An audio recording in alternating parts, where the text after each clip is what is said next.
kembali dengan saya Yudhistawati SPD. Saya merupakan calon guru penggerak angkatan 7 Kabupaten Muara Enim, Sumatera Selatan. Video kali ini saya akan memaparkan kegiatan aksi nyata saya sebagai calon guru penggerak pada modul 1.4 Budaya Positif.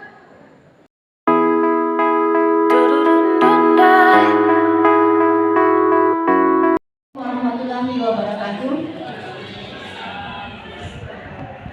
Salam bahagia dan sehat selalu kita bersama. Yang saya hormati Bapak Kepala SMA Negeri 1 Hujan Mas. Yang saya hormati Bapak Ibu guru hebat SMA Negeri 1 Hujan Mas. Alhamdulillahirabbil alamin. Wassalatu wassalamu ala anbiya'i wal mursalin wa ala alihi wa sahbihi ajmain.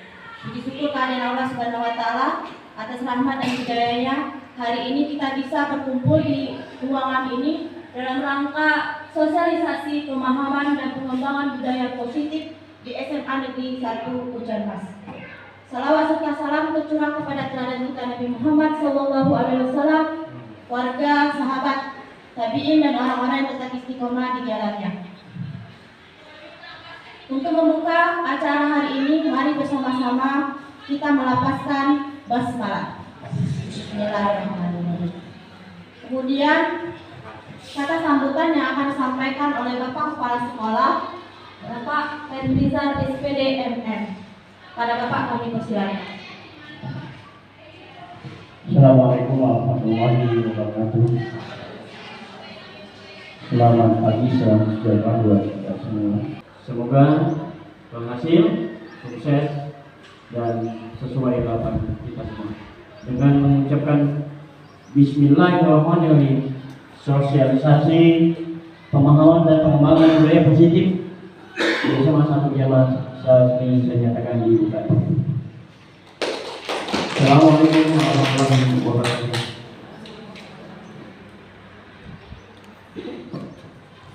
Terima kasih atas sambutannya. Kemudian pemaparan yang akan disampaikan oleh kami berempat calon guru penggerak. Yang pertama akan disampaikan oleh Bapak Fahriansah SPDI dengan materi disiplin positif dan nilai-nilai kebaikan universal. Pada Pak Fahri, kami persilakan. Waalaikumsalam warahmatullahi wabarakatuh. Baiklah, sebelum memulai pemaparan tentang pemahaman pengembangan budaya positif, di sini saya perwakilan pertama dari CGP Angkatan 7 akan memperkenalkan diri. Nama saya Fahriansah SPDI. Baiklah, sebelum memulai pemahaman, saya ingin semuanya mengikuti instruksi saya supaya tidak merasa tegang sebelum kita mendengarkan pemaparan singkat dari saya. Mudah, silakan, instruksinya adalah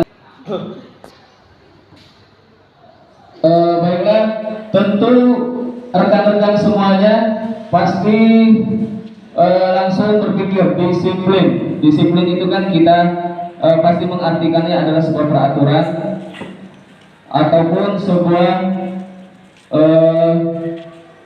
kebijakan yang harus ditaati di sebuah organisasi atau sebuah sekolahan.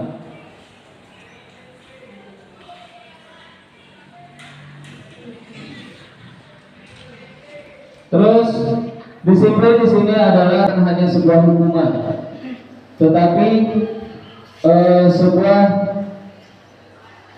konsekuensi yang harus kita sampaikan, ya, konsekuensi pastinya, karena konsekuensi itu akan memberikan salah satunya efek jerah kepada seorang pendidik. Hajar Dewantara menyatakan bahwa di mana ada kemerdekaan, disitulah harus ada disiplin yang kuat. Nah, nilai kebajikan universal, nilai-nilai kebajikan universal ini ada 6 ya seharusnya. Namun yang saya katakan ini hanya P3, Profil Pelajar Pancasila, yang ini masuk dalam kita saat ini ya, dalam kurikulum Merdeka, yaitu di dalam Profil Pelajar Pancasila. Pertama, beriman, bertakwa kepada Tuhan Yang Maha Esa dan berakhlak mulia. Yang kedua, ada mandiri, bernalar kritis, berkebinekaan global, bergotong royong dan kreatif. Ya, ini nilai-nilai kebajikan universal. Nah, dari disiplin positif tadi akan terhubung, ya, berhubungan dengan yang namanya nilai-nilai kebajikan, sehingga mereka menerapkan yang namanya 5 poin dari P3 Program Belajar Pancasila.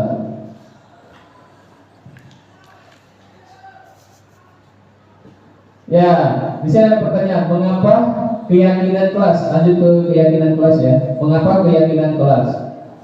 Mengapa tidak peraturan kelas saja? Maksudnya adalah keyakinan kelas itu harus kita terapkan mulai dari sekarang ya. Pertama, proses pembelajaran dimulai harus diawali dengan doa. Nah, itu termasuk daripada keyakinan kelas ya. Bukan peraturan kelas. Tapi kalau peraturan kelas tadi ya, itu yang biasa kita terapkan saat ini ya. Tapi untuk kurikulum merdeka, marilah kita untuk memulai membuat sebuah yang namanya keyakinan kelas, nilai-nilai positif, disiplin positif kepada peserta didik, agar proses pembelajaran kita itu lebih sejuk, lebih nyaman, lebih merdeka lagi ya, merekanya lebih merdeka. Ya, itulah pemaparan dari saya. Saya ucapkan wassalamualaikum warahmatullahi wabarakatuh. Pemaparan selanjutnya yang akan disampaikan oleh Ibu Julianti SSI MPD. Kepada itu kami persilakan. Assalamualaikum warahmatullahi wabarakatuh. Sebelumnya terima kasih ya kami ucapkan kepada rekan-rekan guru sekalian, guru-guru hebat yang telah menyempatkan waktunya untuk menghadiri pengimbasan tentang pemahaman dan pengembangan budaya positif.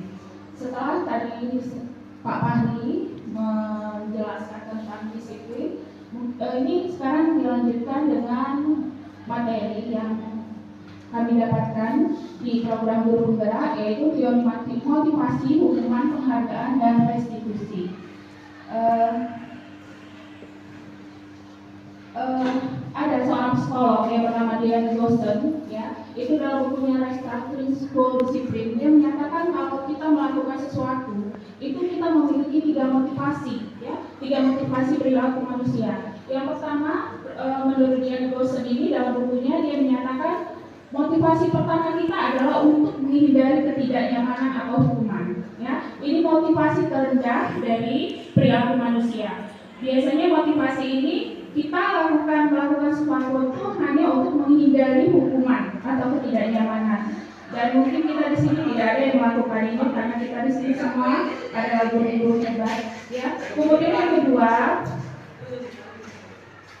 yang kedua adalah untuk mendapatkan imbalan ataupun penghargaan dari orang lain. Ya. Ini tingkat yang kedua. Kita melakukan sesuatu itu karena ada yang kita harapkan, misalnya imbalan atau penghargaan dari orang lain. Ini mungkin juga tidak kita lakukan. Ya. Kemudian yang ketiga adalah kita melakukan sesuatu itu untuk menjadi orang yang kita inginkan dan menghargai diri kita sendiri dengan nilai-nilai yang kita percaya. Ini adalah tingkat tertinggi dari motivasi manusia melakukan sesuatu. Ya, mungkin kalau menurut kita itu sesuatu yang benar, nilai-nilai yang benar, kenapa kita pergi sekolah, kenapa kita mengajar, itu adalah untuk menjadi nilai yang baik yang kita percayai. Memang kita harus bekerja karena motivasi yang ada pada diri kita, bukan karena dorongan dari yang lain. Jadi ini adalah motivasi internal, inilah motivasi yang terbaik untuk kita melakukan sesuatu. Ya. Jadi tujuan dari disiplin positif itu adalah menanamkan motivasi yang ketiga, ya, motivasi yang baik tadi, motivasi internal yang kita akan terapkan kepada murid-murid kita. Jadi kalau mereka ke sekolah itu memang ada sesuatu yang mereka inginkan dari diri mereka, bukan sekedar paksaan dari orang tua atau tuntutan dari orang tua atau juga tuntutan dari teman-teman, karena teman-teman sekolah, mereka juga sekolah. Jadi ini yang akan kita terangkan kepada peserta didik kita, melakukan sesuatu karena faktor internal untuk nilai-nilai yang kita percayai. Ya, Nah, ketika murid kita melakukan nilai-nilai yang dipercaya, nilai-nilai kebaikan tentunya, nilai-nilai kebajikan atau motivasi intrinsik, biasanya mereka akan melakukan sesuatu yang lebih teratur dan menjadi orang yang menjunjung tinggi nilai-nilai yang mereka hargai. Nah, di sini ada perbedaan antara hukuman, konsekuensi, dan restitusi. Ya. Mungkin kalau hukuman dan konsekuensi kita semuanya sudah mengetahui. Mungkin ada kata baru yang baru kita ketahui sekarang, sama juga seperti kami setelah mengikuti program pendidikan ini, kami mengetahui apa itu restitusi. Ya, jadi dalam menjalankan peraturan ataupun keyakinan kelas atau sekolah, kalau ada suatu pelanggaran, biasanya kalau yang namanya pelanggaran itu sesuatu yang harus terjadi. Dan sekarang kita perlu juga mengkaji ulang bagaimana itu tentang hukuman.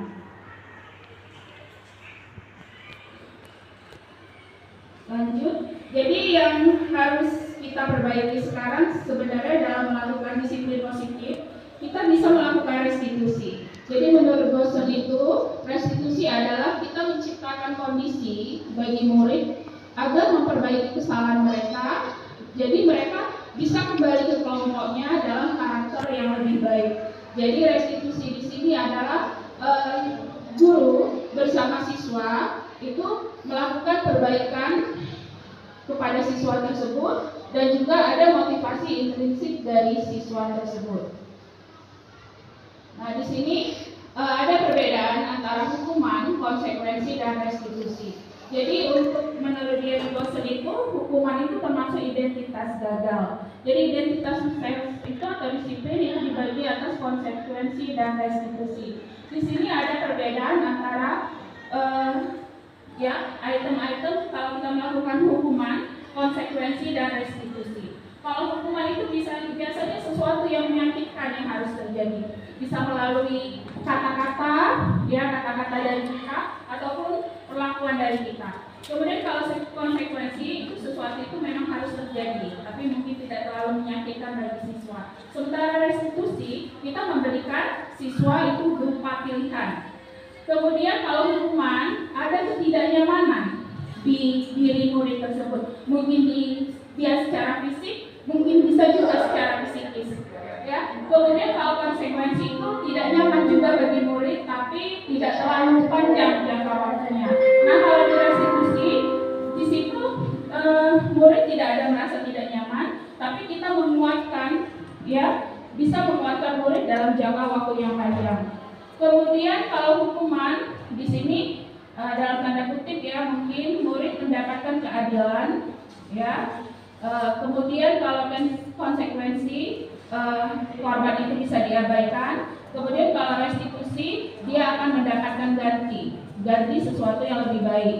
Kemudian kalau hukuman jelas murid atau anak-anak akan tersakiti. Kalau konsekuensi dia dibuat tidak nyaman, dan kalau restitusi nanti dia mendapatkan penguatan, tentunya penguatan dari kita sebagai guru.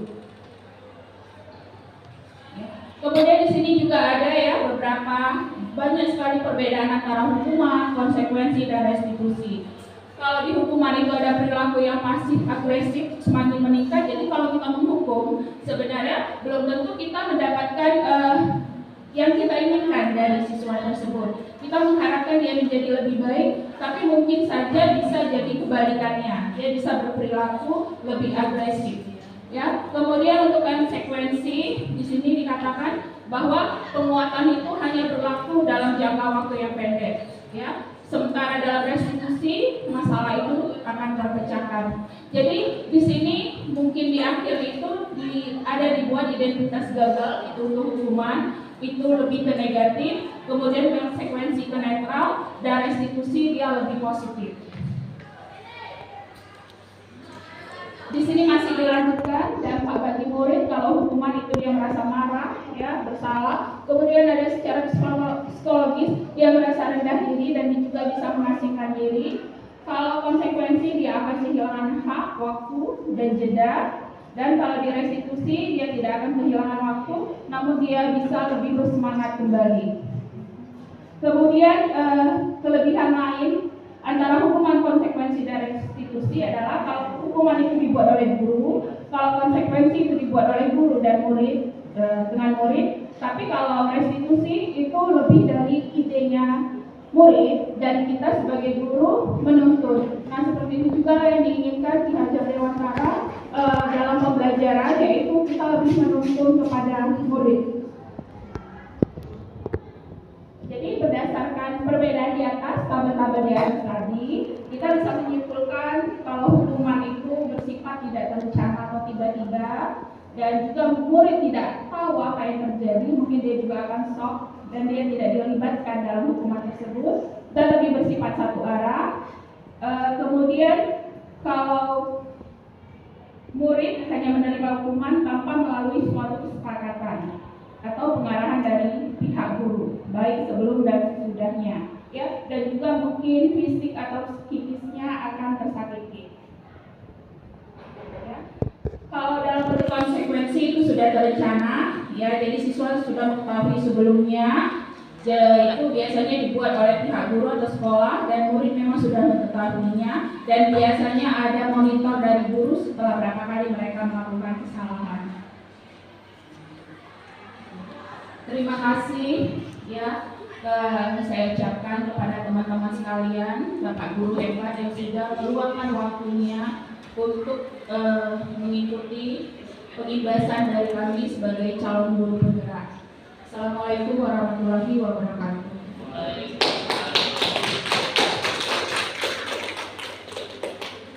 Terima kasih kepada Ibu Juliani yang telah memaparkan tentang motivasi dan hukuman dan penghargaan. Selanjutnya pemaparan akan disampaikan oleh saya sendiri, Yulistiawati SPD. Kepada Ibu Yulis kami persilakan, waktu dan tempat kami persilakan.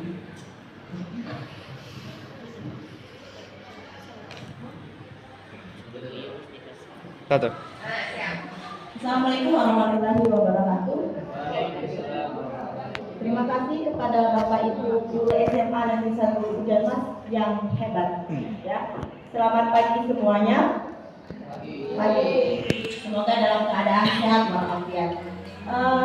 Saya memaparkan materi yang telah kami peroleh di pendidikan guru penggerak. Ini hanya sebagai sharing ya, yaitu tentang 5 kebutuhan dasar manusia. Kita tahu bahwa manusia itu merupakan makhluk sosial, ya, yang membutuhkan orang lain.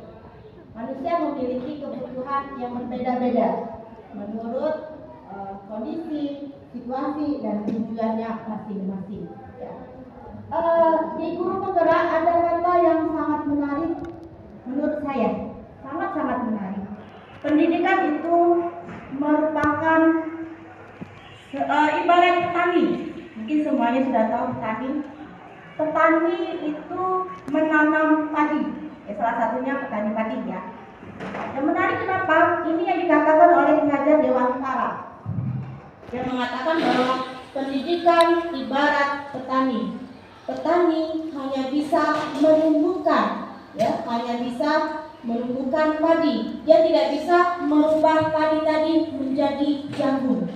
Dia hanya bisa merubah kondisi tanah, kemudian dia memberi bibit, memberikan yang namanya mineral air, kemudian dia mengusir hama sehingga tanaman tadi menjadi lebih baik. Inilah sebagai guru kita semua yang ada di sini, ya. Guru menuntun anak menjadi seseorang yang lebih baik. Kita hanya menuntun dia menjadi lebih baik dengan bakat dan kemampuannya yang masing-masing itu berbeda.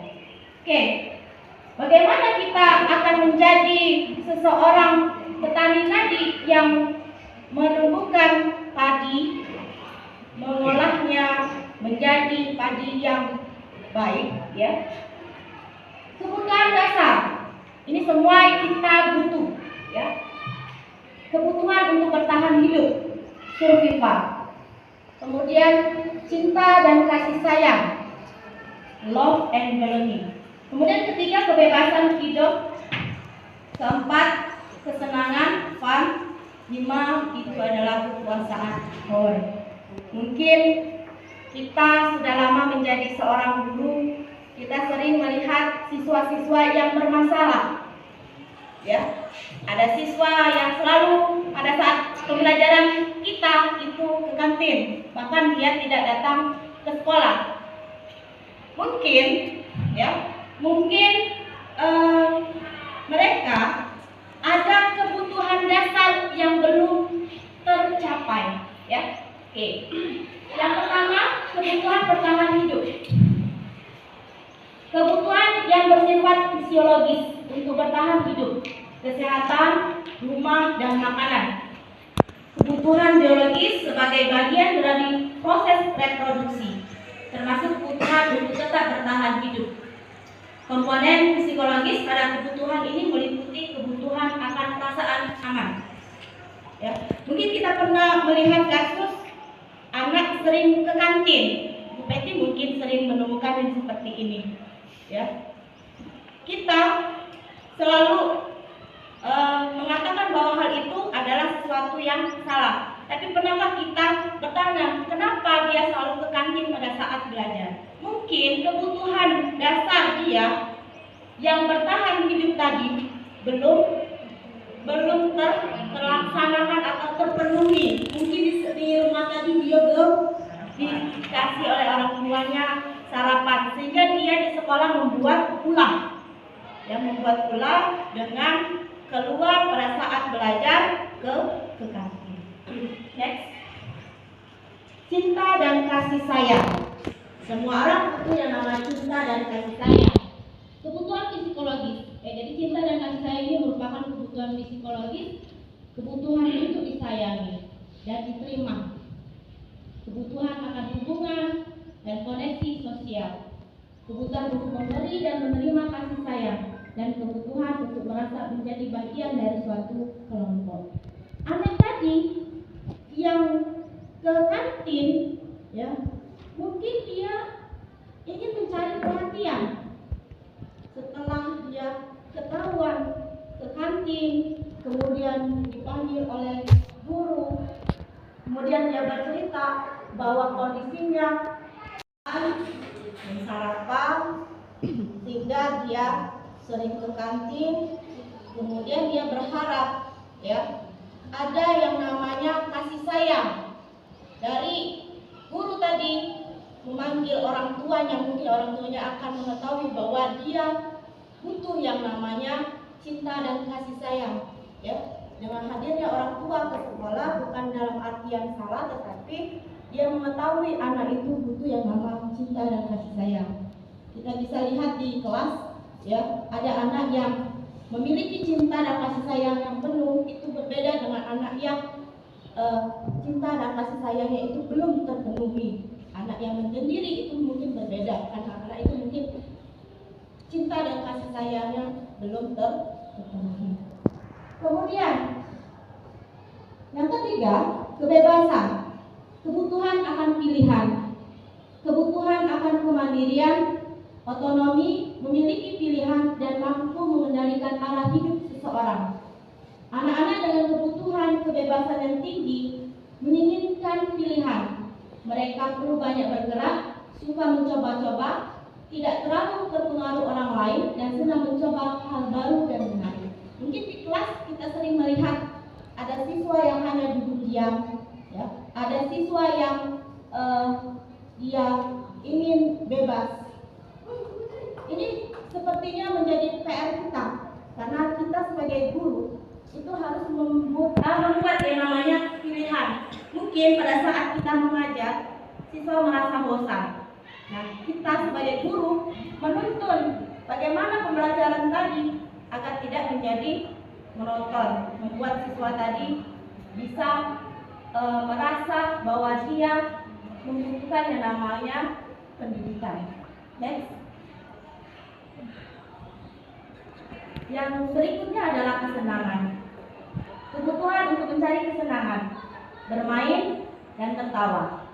Bayangkan hidup tanpa kenikmatan apapun, ya, betapa menyedihkan.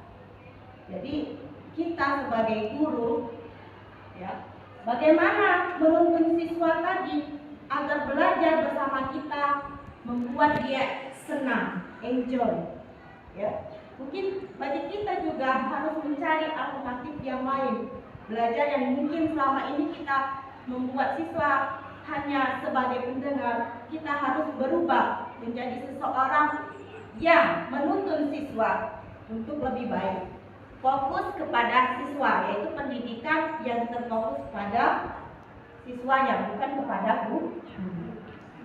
Next. Penguasaan, kebutuhan pengakuan atas kemampuan. Kebutuhan ini berhubungan dengan kekuatan untuk mencapai sesuatu, menjadi kompeten, menjadi terampil, diakui atas prestasi dan keterampilan kita, didengarkan dan memiliki rasa harga diri. Kebutuhan ini meliputi keinginan untuk dianggap berharga, bisa membuat perbedaan, bisa membuat pencapaian kompeten diakui dan dihormati. Next. Terima kasih. Salam guru bergerak Indonesia maju. Mari bersama-sama mengubah pola pikir kita bahwa siswa adalah sesuatu yang diamanahkan kepada kita agar dia bisa mencapai yang namanya tujuan hidup dia setinggi-tingginya sesuai dengan apa yang diinginkan oleh Ki Hajar Dewantara. Ya, assalamualaikum warahmatullahi wabarakatuh. Assalamualaikum warahmatullahi wabarakatuh. Waalaikumsalam warahmatullahi wabarakatuh. Terima kasih. Pada kesempatan kali ini saya akan melanjutkan pemaparan dari Ibu Yulistiawati tentang 5 posisi kontrol restitusi. Nah, jadi berdasarkan menurut Dian Gosen yang sudah dijelaskan oleh Ibu Yulianti, bahwa kita sebagai seorang guru itu harus memperhatikan apakah kedisiplinan yang sudah kita buat itu sudah bagus, sudah membuat siswa mandiri, ataukah masih hanya terpusat pada guru saja. Nah, berdasarkan hal tersebut diambil dari teori kontrolnya Dr. William Glasser. Gosen berkesimpulan ada 5 posisi kontrol yang diterapkan oleh seorang guru, orang tua, ataupun atasan dalam melakukan kontrol. Kelima posisi kontrol tersebut adalah yang pertama sebagai penghukum, yang kedua sebagai pembuat rasa bersalah, yang ketiga sebagai teman, yang keempat sebagai pemantau, dan yang kelima sebagai manajer. Nah, sekarang kita akan memahami berada di posisi manakah kita. Yang pertama itu sebagai penghukum. Sebagai seorang guru, posisi penghukum ini mungkin cukup familiar, ya, cukup familiar. Seorang penghukum itu bisa menggunakan hukuman fisik maupun verbal. Jadi di sini hukumannya tidak melulu tentang fisik, tapi kata-kata yang menyakitkan itu juga termasuk dalam hukuman, ya, verbal. Orang-orang yang menjalankan posisi penghukum itu akan senantiasa mengatakan bahwa sekolah itu memerlukan sistem atau alat yang dapat lebih menekan murid-murid lebih dalam lagi. Itu alasan mereka untuk melakukan atau memberikan hukuman kepada siswa. Nah, pada posisi kontrol menghukum ini, biasanya seseorang menggunakan kata-kata yang dengan nada yang tinggi, kemudian menggunakan gestur tubuh yang menunjuk atau menghabis seperti itu. Kelemahan posisi penghukum ini secara jangka panjang dia akan membuat seorang anak itu menjadi lebih agresif. Ya, anak itu akan menjadi lebih agresif. Kemudian ketika misalnya kita marahi atau menghukum anak yang terlambat datang dengan hukuman yang menurut mereka agak keterlaluan, mungkin mereka setelah kembalinya di kelas mereka akan melakukan sesuatu yang agresif, misalnya mencoret-coret buku karena kesal kepada guru tersebut. Bisa jadi bahkan mereka mungkin melakukan hal yang lebih parah lagi, misalnya dendam kepada guru tersebut, ataupun misalnya ketemu motor guru itu di dikempesin misalnya seperti itu ya. Itu untuk posisi penghukum. Yang kedua itu ada pembuat rasa bersalah. Nah, di sini pada posisi ini biasanya guru akan bersuara lebih lembut dibanding yang penghukum tadi ya. Suaranya lebih lembut, kemudian menciptakan rasa bersalah kepada anak yang melakukan pelanggaran atau kesalahan tadi, dan akan menggunakan keheningan yang membuat orang lain merasa tidak nyaman, bersalah atau rendah diri. Kata-kata yang keluar dengan lembut, contohnya, ibu sangat kecewa sekali dengan kamu, gitu. Suaranya lembut, tapi kata-kata itu menunjukkan kekecewaan, sehingga siswa tadi merasa, aduh, aku ini sudah mengecewakan guru, seperti itu. Kemudian ada juga kata-kata, berapa kali Bapak harus memberitahu kamu ya? Enggak marah enggak, tetapi kata-kata itu membuat mereka merasa berdosa, membuat mereka merasa bersalah, membuat mereka rendah, membuat mereka gagal. Nah, di sini ya. Kemudian di posisi ini murid akan memiliki penilaian diri yang buruk terhadap diri mereka sendiri. Jadi mereka menjadi merasa tidak berharga dan telah mengecewakan orang-orang yang mereka sayangi. Seperti itu. Nah, dampak dari pembuat rasa bersalah ini pada jangka panjang itu akan membuat siswa itu menjadi insecure, kepercayaan dirinya turun, kemudian merasa gagal, merasa tidak bisa melakukan apa-apa. Jadi yang dipikirannya, sudahlah aku mengecewakan, untuk apa aku melakukan sesuatu lagi?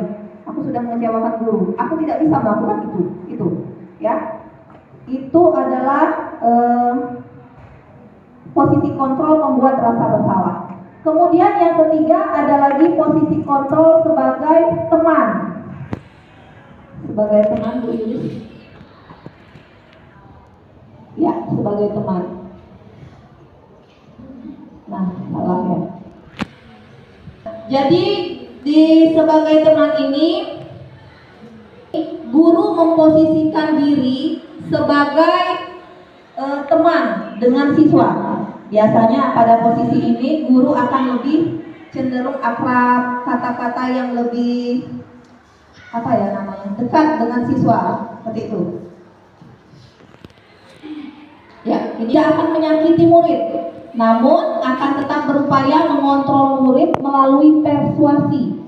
Jadi ajakan ya. Posisi teman pada guru bisa negatif, bisa juga positif.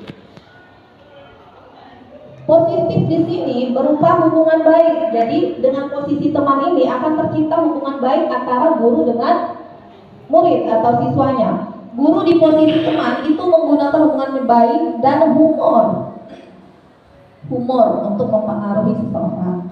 Nah, sebenarnya posisi teman ini tadi sudah dikatakan bisa bermakna negatif dan bisa juga bermakna positif. Tadi yang positif sudah dikatakan bahwa dengan posisi teman, seseorang dengan guru akan menjadi lebih dekat, bisa curhat, bisa mengutarakan apa yang dia rasakan. Cuman efek negatifnya ketika seseorang memposisikan dirinya menjadi seorang teman dengan siswa, itu juga akan menyebabkan siswa itu menjadi tergantung terhadap guru itu. Kemudian ketika dia melakukan kesalahan, dia merasa bahwa akan ada yang membelanya. Kadang guru berbicara seperti ini, nanti ibu bantulah kamu seperti itu. Sebenarnya ibu bantulah kamu nanti, akan ibu bereskan. Nah, hal kata-kata seperti itu membuat siswa cenderung merasa gampang. Dia ada misalnya siapa? Bu Deni yang akan bantu saya kalau saya punya masalah. Kemudian efek negatif lagi, dia selain tergantung dengan guru tersebut, dia hanya akan memandang guru itu saja. Dan di sini kadang memposisikan diri sebagai teman membuat siswa kebablasan. Jadi adanya sikap yang kurang sopan terhadap guru. Yang walau bagaimanapun kita adalah orang tua mereka di sekolah gitu ya. kadang ada beberapa siswa kita berharapkan lebih dekat dengan mereka, tapi mereka menganggap itu biasa, wajar mengatakan sesuatu yang kurang sopan atau bertindak yang tidak layak dilakukan oleh seorang siswa terhadap gurunya. Jadi tidak ada batas antara bagaimana mereka harus bersikap dengan temannya dan bagaimana mereka harus bersikap dengan guru. Kemudian yang keempat itu adalah pemantau. Nah, pada posisi pemantau ini, guru memposisikan diri untuk mengawasi. Jadi memantau berarti mengawasi. Pada saat kita mengawasi, kita bertanggung jawab atas perilaku orang-orang yang kita awasi. Posisi pemantau berdasarkan pada peraturan-peraturan dan konsekuensi. Tadi sudah dibicarakan oleh Pak Apik maupun Bu Yulis dan Bu Julianti tentang konsekuensi. Dengan menggunakan sanksi atau konsekuensi, kita dapat memisahkan hubungan pribadi kita dengan murid sebagai seorang yang menjalankan posisi pemantau. Nah, posisi pemantau ini biasanya nih, guru mempunyai catatan-catatan. Misalnya, kalau kamu seperti ini, konsekuensinya ini. Kamu dapat bintang karena kamu sudah mengerjakan ini dengan baik. Oh, kamu nilai poinnya jadi segini. Poinnya dikurangi karena kamu melakukan kesalahan ini. Seperti itu. Jadi posisi pemantau ini berlandaskan pada teorinya stimulus respon, ya, stimulus respon. Jadi ada stimulus, ada respon, seperti itu, ada tanggapan. Nah, sebenarnya posisi pemantau ini sudah positif ya sebenarnya. Jadi di sini biasanya ciri-ciri posisi pemantau itu dia akan memberikan poin, memberikan catatan-catatan. Misalnya sudah berapa pelanggaran yang kamu lakukan. Kalau pelanggarannya sudah sekian, maka konsekuensinya ini. Kalau pelanggarannya sudah sampai 200, maka konsekuensi yang kalian hadapi itu. Kemudian dengan perilaku positif juga seperti itu. Misalnya kamu sudah mencapai ini, maka reward yang kamu dapatkan itu. Nah, bagus ini, cuma nanti efek jangka panjangnya anak akan menjadi ketergantungan. Dia hanya akan melakukan sesuatu kebaikan itu hanya berdasarkan reward yang akan dia dapatkan, atau hanya berdasarkan pengawasan saja. Ayo kita lompat pagar, kebetulan tidak ada yang ngawasi, kita tidak akan tambah poin, gitu. Tidak akan dapat poin pelanggaran, tidak ada yang ngawasin. Nah, itu kelemahannya. Jadi anak-anak itu melakukan sesuatu yang baik ataupun yang buruk itu karena landasan dasar konsekuensi yang harus mereka dapatkan. Jadi bukan berdasarkan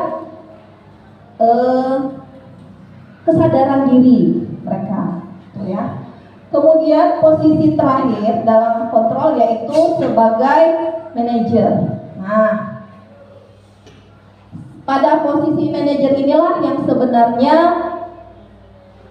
tujuan akhir dari seorang guru. Dalam posisi di mana guru berbuat sesuatu bersama dengan murid, mempersilahkan murid mempertanggungjawabkan perilakunya, mendukung murid agar dapat menemukan solusi atas permasalahannya sendiri. Seorang manajer telah memiliki keterampilan di posisi teman maupun pemantau. Jadi pada posisi manajer ini dia bisa memposisikan dirinya sebagai teman maupun pemantau dengan batasan-batasan tertentu. Dan dengan demikian bisa jadi di waktu-waktu tertentu kembali kepada kedua posisi tersebut bila diperlukan.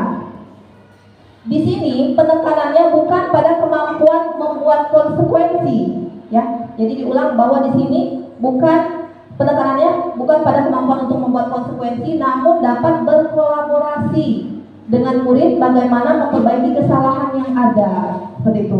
Contohnya sebagai manajer, ya, tadi sudah Ibu Yulis katakan bahwa misalnya ada anak nih yang ke kantin pada saat jam pelajaran kita, mungkin akan kita panggil dulu, kenapa dia ke kantin? Apakah mungkin dia harus memenuhi kebutuhan dasarnya yang sudah sangat mendesak, misalnya kelaparannya, misalnya tadi, ya. Nah, di situ kita bisa memberikan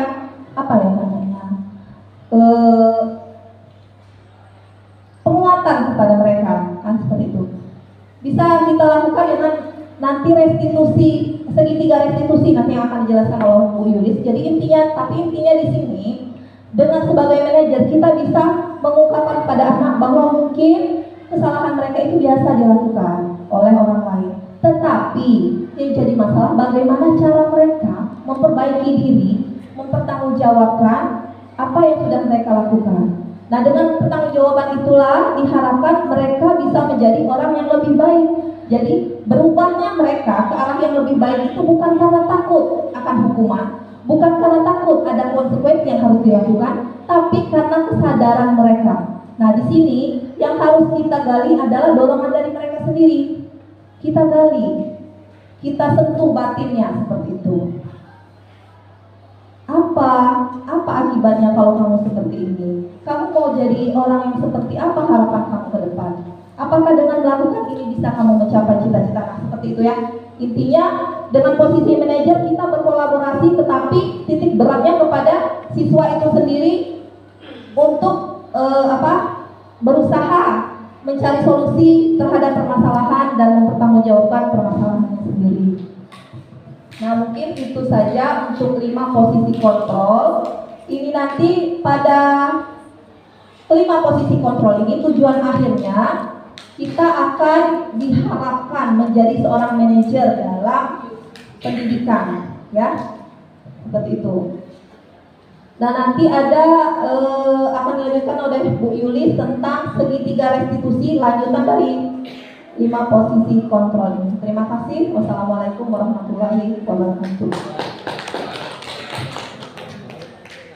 Terima kasih kepada Ibu Yulis sudah memaparkan materi tentang 5 posisi kontrol guru. Kemudian ini untuk pemaparan terakhir dilanjutkan oleh Ibu Yulis dengan bagaimana menerapkan segitiga restitusi di dalam proses pembelajaran kita sehari-hari. Pada Ibu Yulis kami persilakan.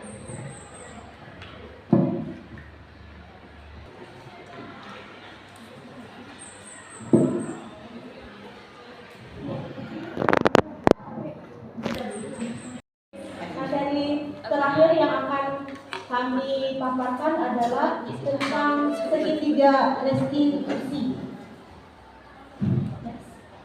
Segitiga restitusi. Tadi sudah dipaparkan oleh Ibu Juli di awal. Restitusi adalah proses kolaboratif yang mengajarkan murid untuk mencari solusi untuk masalah dan membantu murid berpikir tentang orang seperti apa yang mereka inginkan dan bagaimana mereka harus memperhatikan orang lain. Tadi juga sudah dipaparkan oleh Bu Desi bahwa posisi kontrol yang terkait itu adalah sebagai manajer. Manajer bagaimana menyelesaikan suatu restitusi membantu murid menjadi lebih memiliki tujuan, disiplin positif dan memulihkan dirinya setelah berbuat salah. Jadi tadi materinya sangat menarik yang disampaikan oleh Ibu Desi, 5 kontrol posisi. Pada saat saya mengikuti guru penggerak ini, mungkin saya meneteskan mata. Kenapa pada saat memakai 5 posisi kontrol tadi, mungkin saya koreksi sendiri bahwa saya masih sering mengedepankan yang sebagai posisi penghukum. Ya. Setelah saya mengikuti guru penggerak ini, ternyata banyak sekali yang harus kita pelajari, bahwa sebagai seorang guru sebaiknya menjadi seorang manajer, bukan hanya manajer di perusahaan, tetapi manajer bagaimana menjadi guru yang terbaik. Tadi sudah dipaparkan.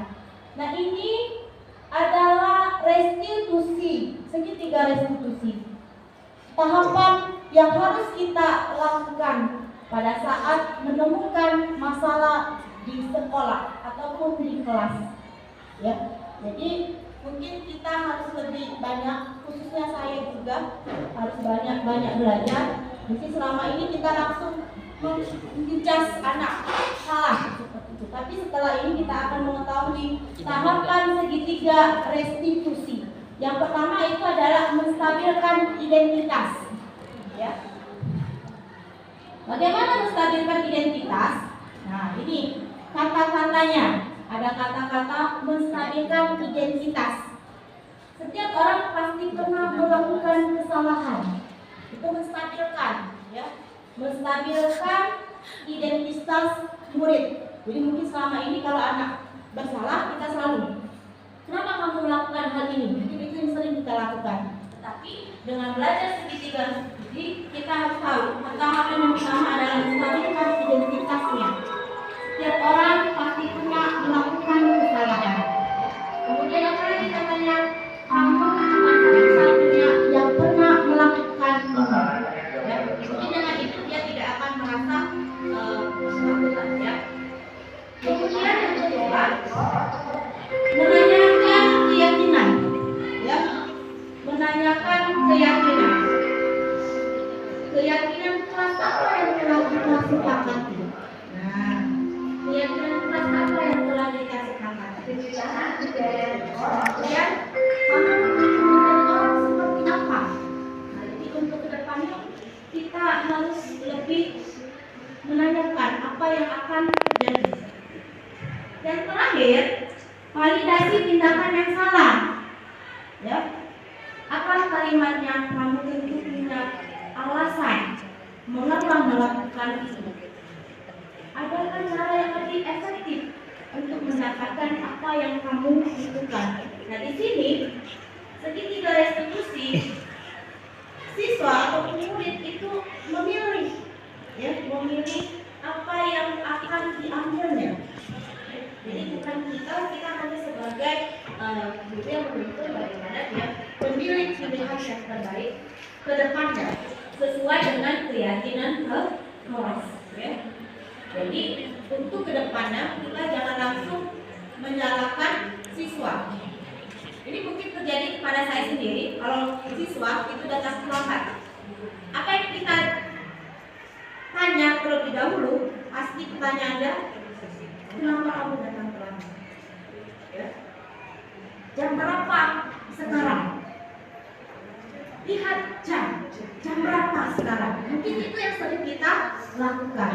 Tetapi dengan menggunakan segitiga restitusi, ya, kita stabilkan dulu identitas siswanya tadi. Anak lari-lari sudah datang terlambat ke kelas, ya, kita stabilkan dulu identitasnya, ya.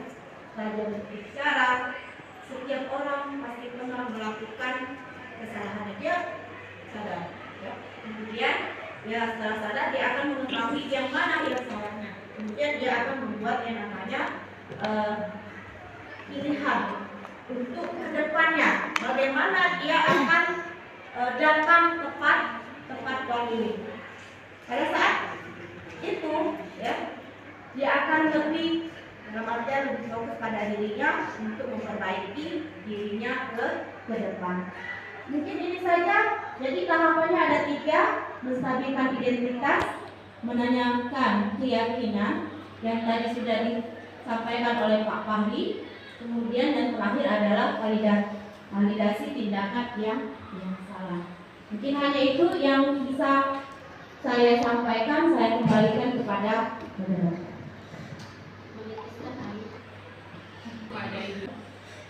Ini atas pemaparan mengenai segitiga restitusi dari Bu Yulis.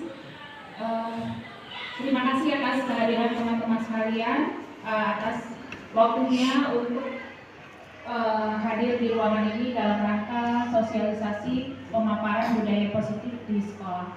Untuk yang terakhir, kami minta kepada Pak Sasradi untuk memimpin doa demi keberkahan dari acara kita ini. Kepada Pak Sasradi kami persilakan. Kita mohon kepada Allah Subhanahu wa Ta'ala apa yang telah kita lakukan pada hari ini, semoga kedepannya kepada Ibu Yulis, Ibu Julianti, Ibu Bapak Fahriansa, apa yang mereka harapkan dan inginkan akan terus berjalan tanpa halangan suatu apapun. Itu doa kita bersama, semoga dijabah oleh Allah Subhanahu wa Ta'ala. Amin ya rabbal alamin. Doa tadi selesai juga acara kita pada hari ini.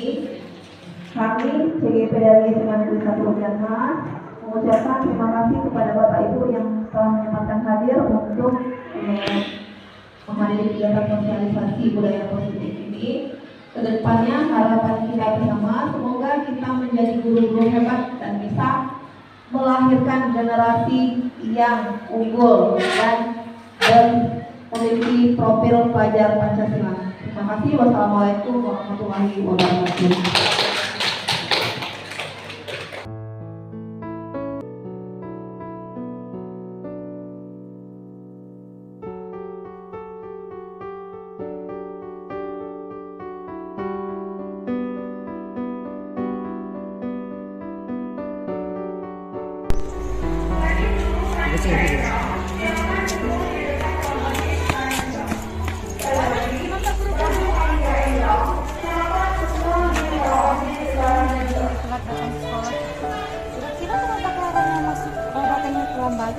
Tadi malam nonton film sampai larut malam tuh banyak yang filmnya mungkin sangat menarik ya sehingga membuat Clara videonya begitu menarik ya.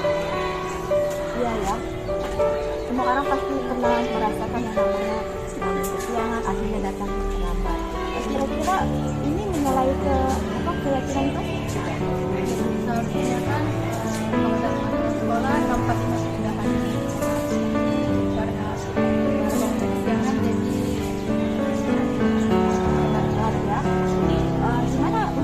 Ya, biar Clara tidak datang terlambat lagi. Tidurnya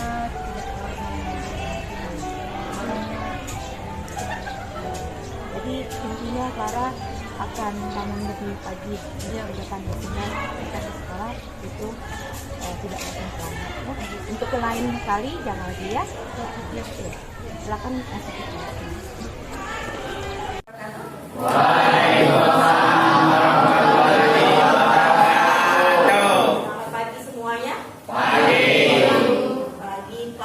Pagi ya. Semangat hari ini masih pagi. Jadi habis makan kemudian masih semangat. Jadi tolong tunjukkan semangatnya ya.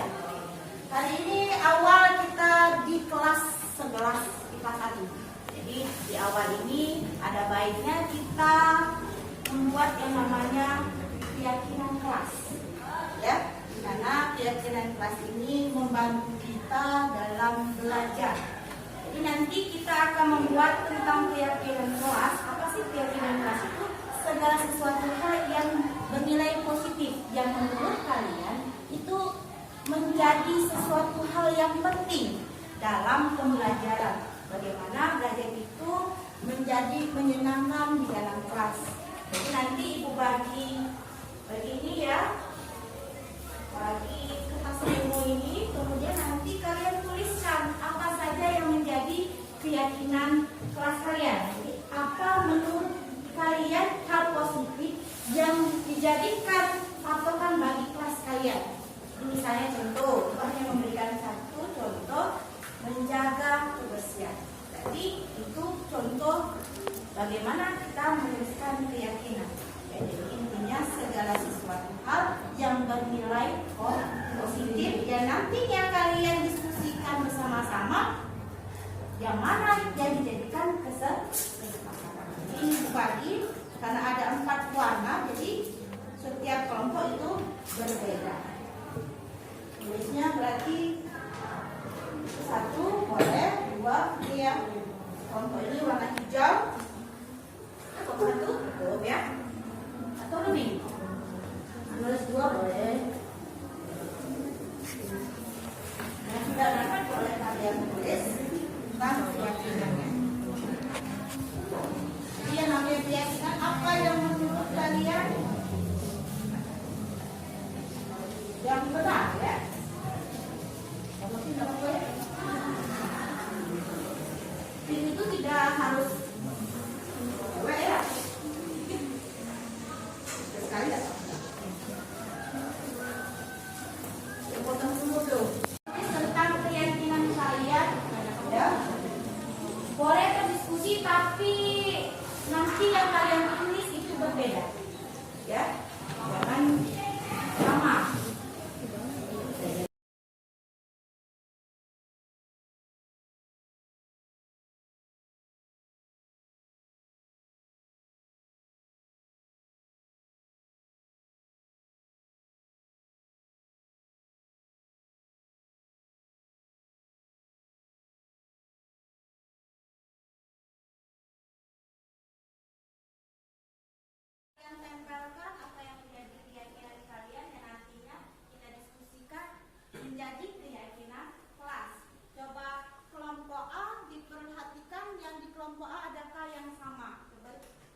Teman-teman, inilah kesimpulan tentang keyakinan kelas kita. Terima kasih kalian telah membuat keyakinan kelasnya. Semoga ini bermanfaat ke depannya.